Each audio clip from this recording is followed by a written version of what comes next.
Whether your company is in growth mode, protecting what they have on hand, or adapting to a new normal, responsible expense management is never far from an executive's mind. This is particularly true during an economic downturn when the cash generated from expense reductions can be invested in growing your competitive advantage or as an alternative to more drastic action.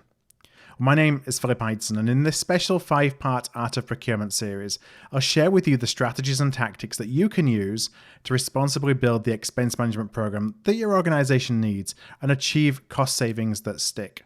We'll consider how to build an expense management program, pitfalls to avoid, and the 24 different expense reduction tactics that you can use along the way.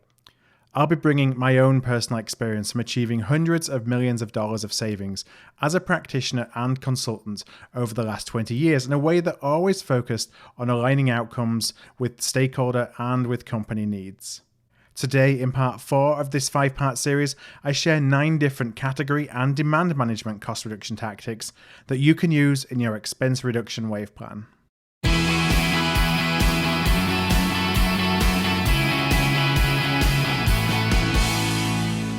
In part 3 of this special series, we discussed a number of incumbent supplier and sourcing expense reduction tactics. Well, today we're going to focus on demand management, so reducing the volume of products or services that you buy, and category management tactics, which usually take a bigger picture approach across a category of spend to change what, how, and from whom you buy, while still achieving the same or hopefully improved outcomes. So let's go straight into demand management. Here are examples of 4 different tactics that you can use. And the first one is to tighten approval authority levels. So consider increasing your delegation of approval authority levels so that any expenditure requires greater scrutiny. This can be applied to all products and services purchased, or you can just apply it to certain categories. Corporate travel is an example. Similarly, you can reduce purchase limits on corporate credit cards. Neither of these tactics are going to win you any friends, so you do have to roll them out with care, but they can be really effective to kind of increase the compliance if you're having to roll out specific policies and processes around what people can spend and what they can't spend on that may have been different than before. The second tactic from a demand management perspective is to standardize product and service specifications. So as an example, do you give an employee the chance to choose between 10 laptops, or 5 office chairs, or 5 different types of uniform shirts? If you do, think about where you can standardize your product and service specifications so that employees have only 1 or 2 choices. Now, this can be things your employees interact with, but this can be things that go into product or MRO or all kinds of different things where you have a proliferation of different specifications that ultimately they actually achieve the same goal. So you aren't likely to see any difference in performance, but it's going to allow you to consolidate volumes. And there's obviously a lot more benefits throughout the value chain of having standardized product and service specifications. As an example, much bigger scale, but think of Southwest. Southwest Airlines here in the States, they only use a single type of plane. And so that has lots of additional benefits from familiarity, maintenance costs, lots of different ways that having a single spec reduces cost, where having multiple specs really explodes all the different costs associated with servicing those planes. So think about that at your local category or product and service level. The third demand management tactic is to reuse products or services. Now, are you going to reuse a pair of boots? Probably not. But there are many categories of spend where products and services bought elsewhere in the company can actually be reused. And an example that I have seen on a number of occasions is actually in market research and data. So many organizations purchase data that can actually be used by other areas of the business. But the other area of the business, they don't actually know that somebody else, in a different building or a different office or different department is actually buying the very same data. In some cases, it's the very same reports. And that report remains locked up on the hard drive of the individual who actually purchased it. There may also be, and I kind of laugh at this phrase, but cash in your trash. Are you able to resell or recycle products and materials that are no longer necessary? So waste management is a great category to look at here. Or can you do something like rent a office roof to the local electric utility for solar panel installation. There's different things you can do where you can start to get creative. When needs must, you think of really interesting ways to think about how you can reuse products or services or repurpose assets that you have for different purposes. And the last one in demand management is controls to stop duplicate purchases. So we talked a little bit about stakeholders buying products and services in silos, increases the chances that you're buying things that you already have. So your procurement software may actually be able to flag potential duplicate purchases before a PO is placed. And if it doesn't, another effective way to identify those opportunities is to instill some level of governance, which I really think about this as more of a sanity check on potential purchases over a certain financial threshold before final approval. So no, we're not going to get, the ones and twos, the smaller spend items, but some of the bigger projects that we spend money on where there's actually an opportunity to, maybe we're buying something very similar in one part of the business versus another. It could be some consulting services as an example, where there's an opportunity to really bring those purchases together rather than buy them independently. Now, when we think about governance, that could be at the category manager level, or for those companies who are more tightly managing external expenses. And I've seen this a number of times, a cross-functional executive kind of procurement approval board. So that was some demand management tactics. Now we're going to go on to the category specific tactics. And I have 5 different tactics here. The first one is spend and supplier consolidation. So to be honest, this is the go-to foundational strategy that category management was built on. And for good reason, because it generally works. That said, looking at all your supply base and consolidating suppliers is not usually a quick win strategy because you need to align contracts and implementation can be complex. And as Signet CPO and former VP of North America procurement for the Coca-Cola company, Brian Bancroft, who reminded us in a podcast actually on the art of procurement, you might have a global strategy here from a spend and supplier consolidation perspective, but you really have to adapt it to fit each location or region. In his words, in requiring global suppliers, we've set up a lot of people for failure. So definitely a strategy or tactic that you can use here. But it may not be something that generates savings immediately, but something definitely to keep in your toolkit. The next category tactic is adjusting the volume mix across multiple suppliers. So this is something that can be a quick hit opportunity, mostly in a commoditized market where you have a small number of dominant players.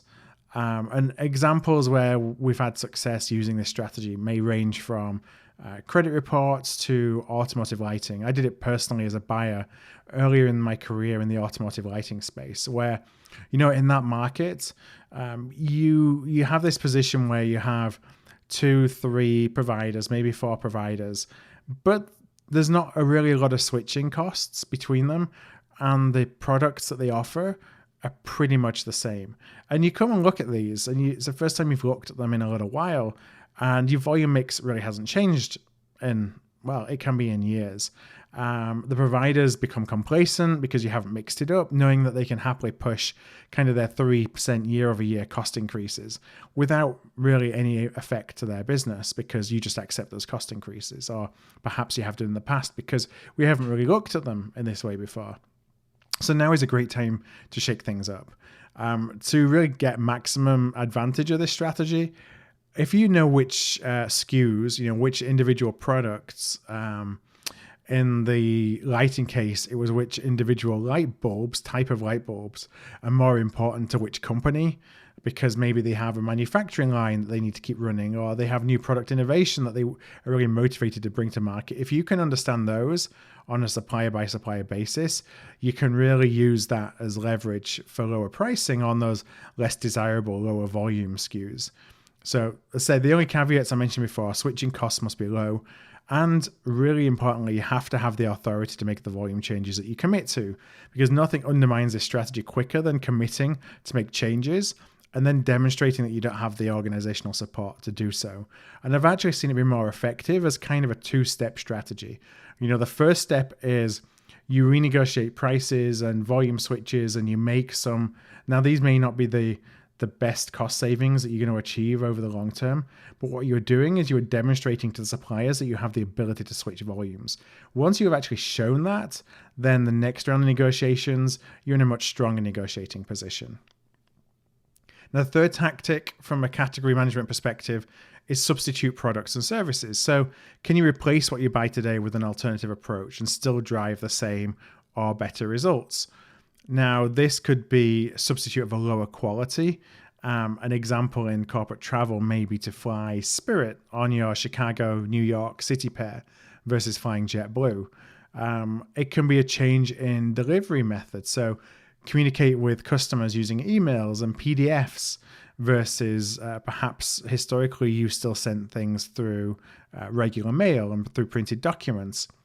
Or it can be a completely different approach. One example that I used in the past was replacing paralegals with computers to do initial discovery work in legal matters. Drove significant reductions, far more reduction than you can ever negotiate if you're doing like for like and trying to get 10, 20, 30% reduction. Changing the actual business model, that can drive 70 to 80% savings in some cases. Now, the next tactic is something that I talked about actually all the way back in part 2 when I was discussing the kind of needs assessment from an expense management program perspective. And it's that bottom-up review of critical and non-critical spend. Here it's applied to specific categories. So by performing that bottoms-up review of the spend, you can categorize each supplier and each product or service that you buy as whether it's mission critical, is it something that's nice to have, or is it something that's a little bit of a luxury? So another spend items, when you do that, you can just stop using because some of those purchases may have been in a different era, and that different era may have only been 3 months ago or 6 months ago when priorities were different, and you really just don't need them anymore.